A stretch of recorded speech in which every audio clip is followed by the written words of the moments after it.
O IFIX vem sofrendo um pouco nesses últimos dias e o fundo VGHF também teve uma queda mais acentuada. Vem comigo no vídeo que eu vou te mostrar um pouco mais como que está a carteira do fundo atualmente. O fundo ele começou ali sendo cotado a R$ 10, hoje ele está sendo cotado ali a R$ 6, então teve uma queda de 38,27%. É bastante coisa que aconteceu no fundo, 40% para baixo. Vamos entender um pouco mais como que está a carteira para que você fique um pouco mais atento. Então, quando a gente olha aqui o valor patrimonial do fundo, hoje ele já é 8,65, ele começou sendo cotado num preço mais elevado, ele foi perdendo um pouquinho de patrimônio ao longo do tempo, então está 8,65. Ele tem um patrimônio total de 1 bilhão 424, mas está sendo cotado a 1 bilhão, a 0,70 da patrimonial. Quando a gente olha aqui o fundo historicamente, pessoal, vocês veem que o CDI está 75%, enquanto o fundo entregou apenas 27%. Então, um resultado bem abaixo. Será que tem uma preocupação mais elevada, algum crédito com um problema ali dentro do fundo? Vamos dar uma olhada aqui um pouco mais. Até mesmo quando a gente olha contra a proposta do fundo, né, pessoal, que é IPCA,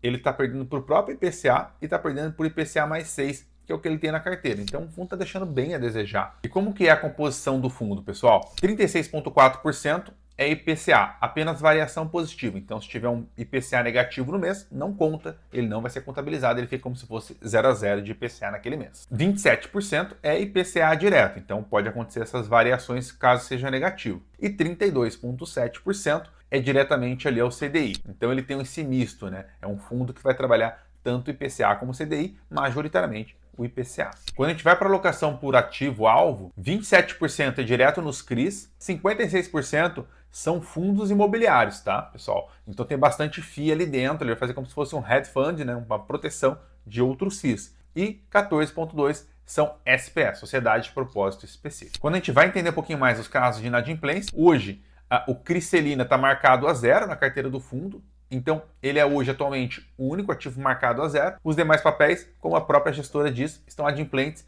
e não tem nenhum ponto de interrogação ali nesse momento. A gente tem que acompanhar um pouco mais para entender se vai ter mais algum problema à frente. Então, quando a gente vai entender um pouco mais da carteira, né, pessoal, a gente vê que há uma divisão muito boa ali dentro, né? Então, hoje, o maior CRI, ele representa 2% do portfólio, então não é nada concentrado, isso é bem importante, e vai estar ali IPCA mais 9,5. Então, o que é o ponto principal, né, pessoal? A gente vê ali diretamente que são ativos mais longos, né? Então, isso traz um pouco mais de volatilidade para a taxa, mas ao mesmo tempo, para quem está dentro de um fundo imobiliário, isso faz parte. O importante é que tenha uma taxa muito boa no pré-fixado para que consiga, dessa forma, ter uma inflação, mas o pré-fixado de maneira bem interessante. Aqui, quando a gente vai passando todos os ativos, tá, pessoal? Então, não é uma representação na qual a gente vê que há uma concentração dentro de um ativo. Isso me preocupa um pouco quando tem uma concentração, nesse caso não tem. Então fica um pouco mais tranquilo. Já quando a gente entra nos fundos imobiliários que estão dentro do portfólio, então a gente vai olhando aqui, né? Por exemplo, vai ter o valor ACRI pré-subordinada, isso representa 5,2%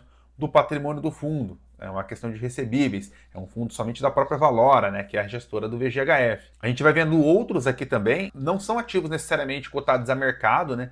Então não são aqueles fundos imobiliários que a gente vê diretamente na alocação. Então você vai ver aqui, por exemplo, um VGRI, um BRCR, esses sim são os que a gente consegue encontrar no mercado. Já os outros que estão acima ali, código do ativo, a gente vê que não tem. Então, automaticamente, não são esses fundos que eu, você e consegue entrar diretamente. Alguns outros, sim. Aí esse a gente consegue, eles vão fazendo essa gestão também ali junto. Quando a gente vai entender um pouquinho mais da carteira, a gente vê que a taxa média de aquisição é IPCA mais 9 e a parte de CDI é CDI mais 4. Então, são taxas bem elevadas. Isso já quando a gente considera dentro do patrimonial a 1. Então, eu acho que é bem interessante desde o patrimonial a 1. Agora vamos entender um pouquinho mais como que é com esse desconto da patrimonial. Antes de eu avançar aqui, pessoal, eu quero deixar aqui embaixo o meu telefone e também um formulário para que você preencha. Dessa forma a gente consegue entender um pouquinho mais como é que está o teu portfólio e eu posso te ajudar nessa redistribuição para que você consiga ter dividendos mais elevados e uma carteira com menor oscilação no portfólio. Então, pessoal, o que acontece? Lembra que eu mencionei que a cota está sendo cotada a R$6? Aqui eles vão trazer o seguinte, tá? Olha essa primeira coluna, que é o deságio patrimonial da cota.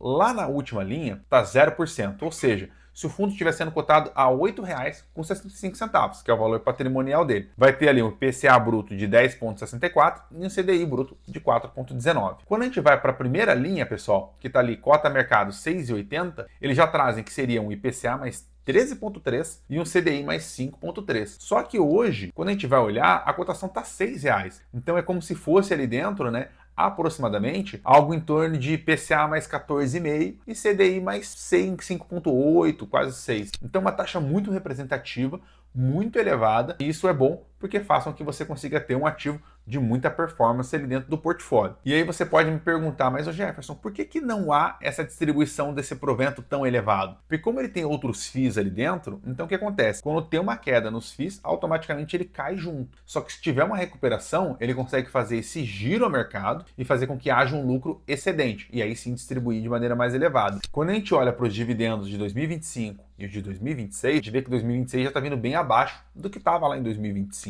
Então, basicamente, você está tendo menor distribuição de proventos. E quando a gente olha no acumulado, a gente vê que 2025 já veio abaixo do que era 24, que veio abaixo do que era 23 e que veio abaixo do que era 22. E agora 2026, como eu mostrei anteriormente, já está vindo abaixo também. Então isso tende a fazer com que os proventos sejam menores do que foram nos últimos anos. Isso acaba penalizando bastante ali o portfólio, porque quem compra um fundo imobiliário quer ter um provento crescente, ainda mais com os níveis de inflação e de CDI atual. Então, pessoal, de maneira resumida, o VGHF a gente não vê nenhum problema de crédito ali dentro, algum problema mais estrutural, mas talvez essa questão de, primeiro, os dividendos antes eram bem não lineares, né? Então ele oscilava bastante dependendo do mês, isso acaba causando um pouquinho mais de aversão ali para quem quer ter o fundo, e agora eles estão linearizando. Um pouco mais abaixo do que esperava, mas está linearizando. Isso é bom, porque dá mais fluxo garantido ali de quanto a pessoa vai receber. Acho que isso causa um pouco mais de segurança para quem está querendo investir. Só que o outro ponto, né, pessoal, é o seguinte: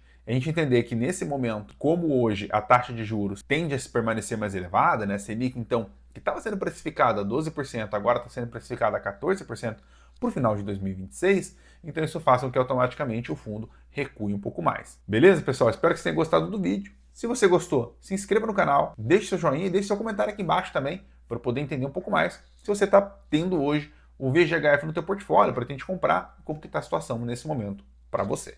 Um grande abraço!